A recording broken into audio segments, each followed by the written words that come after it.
Hello friends. ये एक reasoning question है, तो चलो देखते हैं रीजनिंग क्या क्वेश्चन है और इसका एक्सप्लेनेशन क्या है। Subendocardial infarcts are common at higher heart rates. Explain why. कि हायर हार्ट रेट में ही सब एंडोकार्डियल इन्फार्क्ट्स के चांसेस बहुत ज्यादा दिखाई देते हैं, ऐसा क्यों? इसके 3 पॉइंट्स है। वो 3 पॉइंट्स अगर हम प्रॉपरली एक्सप्लेन करें और उनको जोड़ दें तो इसका एक्सप्लेनेशन बन जाता है। पॉइंट नंबर 1, एंडोकार्डियम या inner wall of the heart जिसकी बात चल रही है इस क्वेश्चन में, इसे ब्लड फ्लो कब मिलता है?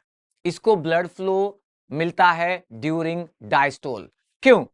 क्योंकि जब वेंट्रिकल्स सिस्टोल में जाती है, हार्ट जब सिस्टोल में जाता है, तब वॉल्स आर कॉम्प्रेसिंग इनवर्ड।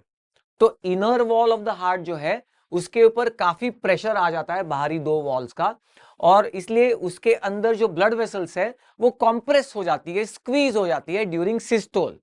लेकिन जब heart goes in diastole, it expands outward, तो वो प्रेशर रिलीज हो जाता है और इनर वॉल की वेसल्स ओपन अप होती है और उनमें ब्लड फ्लो आ जाता है। तो पॉइंट नंबर 1 इज एंडोकार्डियम या inner wall of the heart receives its blood flow only during diastole. Now point number 2, this is about the myocardial oxygen demand. देखिए, इश्चेमिया या इंफार्क्ट की हम बात कर रहे हैं, तो ऑक्सीजन सप्लाई अगर कम पड़ने पर उसकी वजह से ischaemia and followed by infarct होगा। तो myocardial oxygen demand is proportional to the heart rate. मतलब as the heart rate goes on increasing, heart muscle की ऑक्सीजन की डिमांड बढ़ती जाती है प्रोपोर्शनेटली। और ये ऑक्सीजन की डिमांड कैसे पूरी होगी? Bye increasing the blood flow.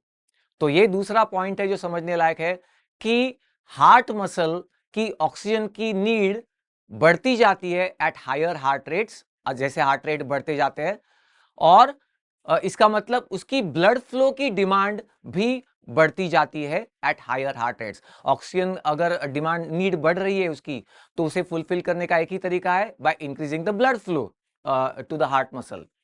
ये दूसरा पॉइंट। और अब तीसरा सबसे क्रिटिकल पॉइंट। आपको पता है at the heart rate of 72 beats per minute cardiac cycle का ड्यूरेशन होता है 0.8 सेकेंड्स, और उसमें सिस्टोल 0.3 सेकेंड्स और डायस्टोल 0.5 सेकेंड्स। तो अब जब हार्ट रेट बढ़ने लगता है, हमारा इश्यू तो इंक्रीजिंग हार्ट रेट्स के ऊपर है ना, हायर हार्ट रेट्स। जब हार्ट रेट बढ़ता है तो ऑब्वियसली कार्डियक साइकिल का ड्यूरेशन शॉर्ट होता जाएगा। कार्डियक साइकिल का ड्यूरेशन शॉर्ट होगा तो उसमें सिस्टोल और डायस्टोल दोनों का ड्यूरेशन कम होने लगेगा, लेकिन डायस्टोल का ड्यूरेशन कुछ ज्यादा ही कम होता है।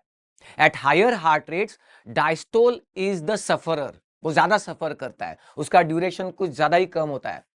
तो अब हम इन पॉइंट्स को ज्वाइन कर लेंगे कि एक तरफ at higher heart rates heart muscle का ऑक्सीजन की नीड या ऑक्सीजन का डिमांड बढ़ रही है, यानी ब्लड फ्लो की नीड बढ़ रही है as the heart rate is increasing. और दूसरी तरफ क्योंकि at higher heart rates diastole का ड्यूरेशन बहुत कम हो रहा है, तो ब्लड का सप्लाई भी इनर लेयर को कम होने वाला है। तो एक तरफ ऑक्सीजन की नीड और ब्लड फ्लो की नीड बढ़ रही है एंडोकार्डियम की, इनर वॉल की, और उस दूसरी तरफ वो सप्लाई भी एडिक्वेटली नहीं हो पाएगा क्योंकि डायस्टोल का ड्यूरेशन ही बहुत शॉर्ट हो रहा है at higher heart rates, and because of this the inner wall is likely to suffer, and therefore lack of blood flow, and therefore lack of oxygen supply, resulting in ischemia and infarct. And therefore at higher heart rates there are more chances of subendocardial infarct.